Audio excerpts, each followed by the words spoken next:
Assalamualaikum warahmatullahi wabarakatuh. Perkenalkan, nama saya Sofi Safika Rehani, mahasiswi Universitas Juanda Bogor, Fakultas Keguruan dan Ilmu Pendidikan, Prodi S1 Pendidikan Guru Sekolah Dasar. Pada kesempatan ini, saya akan menjelaskan materi dari mata kuliah Psikologi Pendidikan.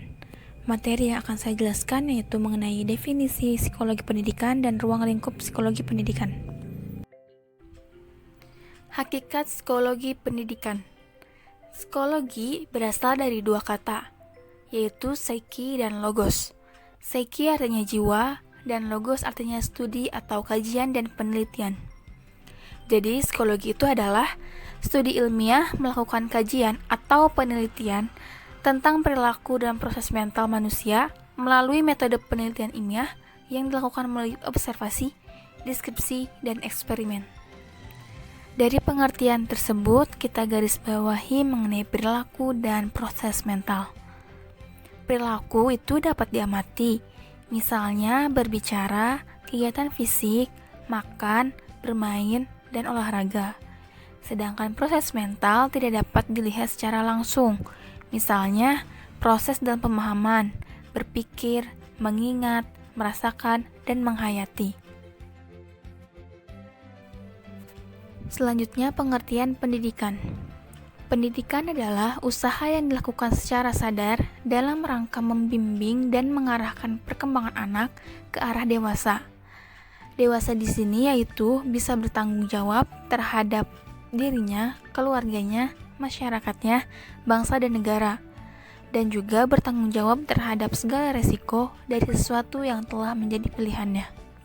Jadi, psikologi pendidikan itu adalah studi tentang proses belajar manusia yang terjadi di dalam lingkungan pendidikan. Adapun ruang lingkup dari psikologi pendidikan, yang pertama, efektivitas intervensi pendidikan, yang kedua, psikologi pembelajaran, yang ketiga, psikologi persekolahan, yang keempat, perkembangan siswa dan proses belajar, dan yang kelima, kelompok-kelompok siswa.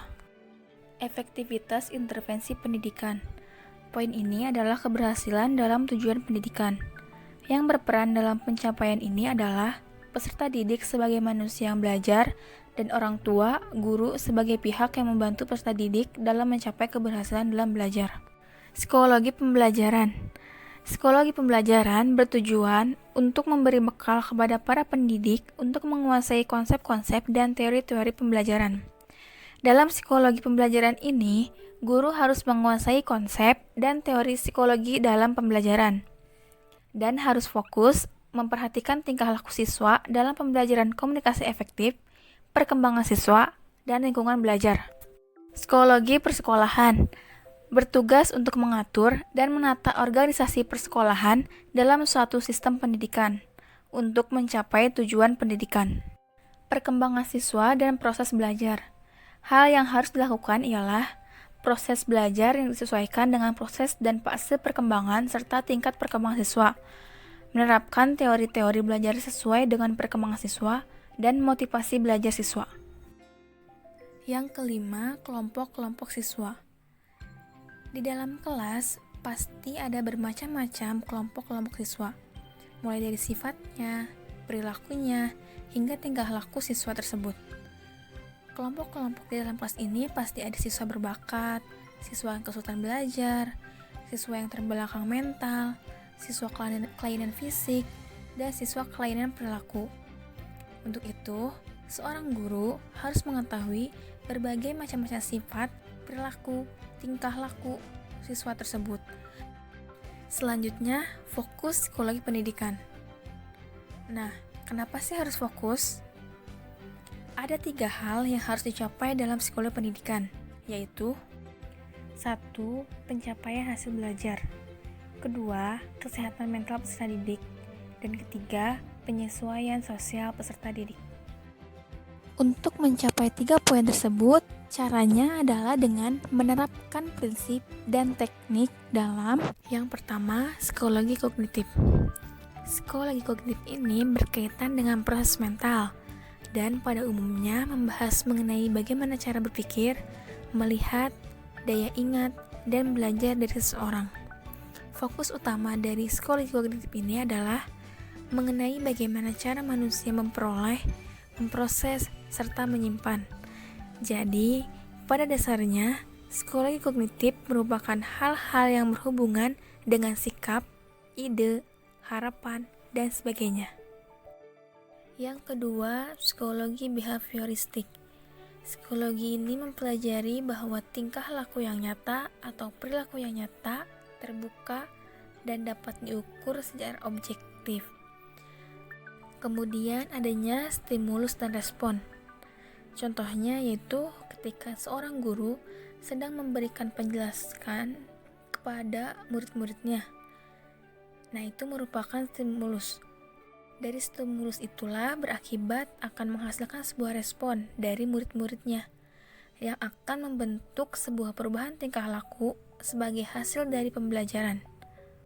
Yang ketiga, psikologi konstruktivis, yaitu membangun pemahaman dan pengetahuannya sendiri tentang dunia sekitar. Salah satu prinsip psikologi pendidikan adalah bahwa guru tidak begitu saja memberikan pengetahuan kepada siswa, tetapi siswa yang harus aktif membangun pengetahuan dalam pikiran mereka dengan membelajarkan diri sendiri melalui berbagai pengalaman. Yang keempat, psikologi Gestalt, yaitu membangun dan mengembangkan makna dari alam sekitar, serta memahami objek dan peristiwa secara keseluruhan dengan pola terintegrasi dan tidak terpisah-pisah. Jadi, artinya psikologi ini mempelajari suatu gejala sebagai suatu keseluruhan atau totalitas, di mana gejala itu atau fenomena-fenomena itu merupakan data-data dasar dalam psikologi ini. Yang kelima, psikologi perkembangan, yaitu perubahan-perubahan perilaku dalam diri seseorang, di mana perubahan tersebut terjadi sepanjang rentan kehidupannya. Juga berkaitan dengan perbedaan dan kemiripan di antara orang-orang dalam sifat perubahan tersebut. Keenam, psikologi konseling. Psikologi ini bertujuan memberikan bantuan atau konseling terhadap siswa atau individu yang mengalami kesulitan dan membutuhkan bantuan dalam usaha mengatasi kesulitan.